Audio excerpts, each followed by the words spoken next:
আমি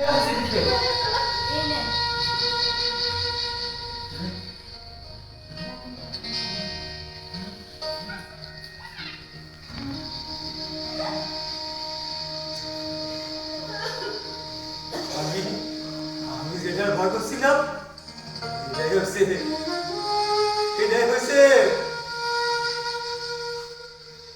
ওরা জমিদার, ওরা ওরা আমরাই মানুষ বলে গণ্য করো না, মানুষ না। আমার কাছে হৃদয় নাই। ওরা মানুষের হৃদয় ভাঙতে পারে। হৃদয় না না না মা, না মা, মা মা মা, আমি কথা দিচ্ছি, আমি তুলে আরো বড় করে বিয়া দেবো, আরো বড় করে। এই বাপটা কথা দিছি, তাহলে তোর সামনে আমি মুখ দেখাতাম না।